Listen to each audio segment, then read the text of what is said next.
Action.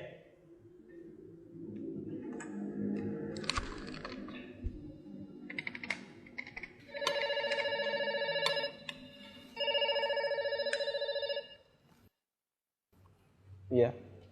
Halo, selamat siang Pak Ami. Selamat siang. Iya Pak Ami. Saya perkenalkan, nama saya Dimas dari Bank KRUT Pak. Ada apa Mas Dimas? Boleh minta waktunya 2 menit sebentar aja Pak. Saya ada kabar gembira buat Pak. 2 menit ya. Tapi nanti kita gantian ya. Oh begitu. Ya Mas Dimas 2 menit, kemudian saya ya. Nggak masalah? Oh ya boleh. Boleh. Boleh. Nah, silakan Mas Dimas duluan. Ya, monggo. Begini Pak, ceritanya saya dari Bank KRUT ingin menawarkan Pak, karena ada produk kami yang terbaru dari Bank KRUT, yaitu credit card platinum kami untuk Bapak. Karena kebetulan Bapak yang terpilih jadi calon nasabah kami. Lumayan besar Pak, fasilitasnya banyak sekali. Kita banyak cashback di beberapa merchant yang terbesar di seluruh Indonesia Pak ya. Kemudian kita ada fitur juga yang Bapak bisa melakukan pencairan dana tunai selama sedikitnya 30 juta dan paling cepat 2 hari Pak pencairannya. Berapa hari? 2 hari. Masya Allah ya. Ya, iya Pak, betul Pak. Dan ini pencairan ini langsung kita bantu secepatnya begitu Bapak ajukan gitu. Gimana Pak? Bapak tertarik? Apalagi ini belum ada bebasan annual fee tahunannya Pak. Baik. Sebelumnya saya boleh tanya dulu ya? Boleh Pak. Nggak masalah ya? Baik. Mas Dimas Muslim? Saya, iya Pak, betul Pak. Alhamdulillah ya, kita sama-sama Muslim. Mas Dimas pernah dengar nggak tentang riba? Iya, pernah dengar maksudnya. Iya. Pernah kebayang bahaya riba nggak? Bahaya riba? Iya tahu Pak. Mungkin pernah dengar hadisnya atau ayat Qur'annya? Pak. Tapi Pak, bagaimana? Masih tertarik Pak dengan kartu kredit platinum kami Pak? Nanti kita lanjutkan. Saya boleh cerita dulu? Ya, boleh. Ya. Jadi gini Mas Dimas. Coba Mas Dimas bayangkan kalau ada orang yang berzina sama ibunya.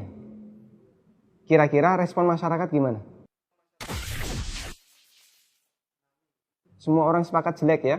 Gimana? Maksudnya gimana Pak? Kalau misalnya ada orang yang berzina sama ibunya, semua orang akan menganggap dia melakukan perbuatan yang maksiat. Ya bejat itu Pak. Wah, bejat sekali ya. Bejat Pak.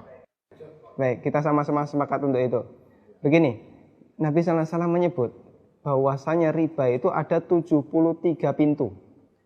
Pintu yang paling ringan, kata Nabi SAW, dosa riba itu seperti berzina sama ibunya Mas. Itu nilai dosa riba yang paling ringan. Coba kalau Anda tadi tawarkan 30 juta, itu berapa nilai ribanya?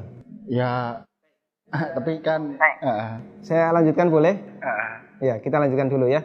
Saya sebutkan, ini ada beberapa fase kehidupan manusia. Orang yang makan riba semuanya mendapatkan azab dari Allah. Pertama, ketika di dunia, orang yang makan riba itu ditantang perang oleh Allah. Coba Mas bayangkan. Kata Allah Subhanahu wa taala, ya ayyuhalladzina amanu taqullaha wa dharu ma baqiya minar riba. Wahai orang yang beriman, bertakwalah kepada Allah dan tinggalkan semua bentuk riba. Fa in lam taf'alu fa'dzanu biharbi minallahi wa rasulih.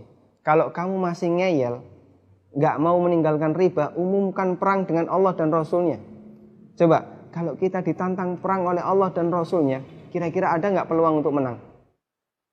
Nggak ada ya? Ampun Pak. Ini yang pertama. Yang kedua, orang yang mati dalam kondisi membawa dosa riba, makan riba, nanti dia akan dihukum di kuburan dalam bentuk berenang di sungai darah. Masya Allah, berenang di sungai darah. Kata Nabi SAW, beliau pernah menceritakan mimpinya, dan mimpi beliau itu wahyu. Nabi SAW pernah melihat ada orang yang berenang di sungai darah, kemudian di tepi sungai ada orang yang membawa batu. Setiap orang ini berenang menepi, dilempari batu ke mulutnya, kemudian balik ke tengah. Ini yang kedua. Di alam kubur, dia mendapatkan azab berupa berenang di sungai darah. Yang ketiga. Masih ada yang ketiga Pak? Iya. Siap mendengar? Masih sanggup mendengarkan? Iya Pak. Tapi saya lanjutkan ya. Iya Pak. Tapi ketika orang ini dibangkitkan oleh Allah dari alam kubur, dia dibangkitkan dalam kondisi sempoyongan, Mas. Allah Subhanahu wa taala bercerita, alladzina ya'kuluna riba la yaqumuna illa kama yaqumul ladzi yatakhabbathu syaitan minal mas. Orang yang makan riba, mereka akan dibangkitkan pada hari kiamat dalam kondisi sempoyongan seperti orang yang kerasukan. Iya, Pak. Artinya yang lain berjalan normal, dia sendiri sempoyongan. Menyakitkan. Kemudian yang keempat, tadi sebelum hisab ya, ketika dia dibangkitkan sebelum hisab, dia sudah disiksa. Yang keempat setelah dihisab, orang yang makan riba itu kan makan harta haram ya. Iya, Pak. Makan harta haram, kita sepakat itu. Kalau kemudian daging kita tumbuh dari sesuatu yang haram, berhak nggak dapat surga? Enggak, Pak. Layak nggak dapat surga? Enggak, Pak. Sementara tempat di akhirat cuma ada dua pilihan. Kalau nggak surga, Neraka, Pak. maka kata Nabi SAW, kullu lahmin nabata bin suhtin, setiap daging yang tumbuh dari sesuatu yang haram, kata beliau, annar aulabi. Iya, Pak. Neraka lebih layak baginya. Coba Mas Dimas bisa perhatikan, dalam 4 fase kehidupan orang yang makan riba itu semuanya sengsara. Ketika masih hidup di dunia, dia ditantang perang oleh Allah. Ketika mati, dia berenang di sungai darah. Iya, Pak. Ketika dibangkitkan dalam kondisi sempoyongan, setelah hisab, dia ditempatkan di neraka. Iya, Pak. Masya Allah.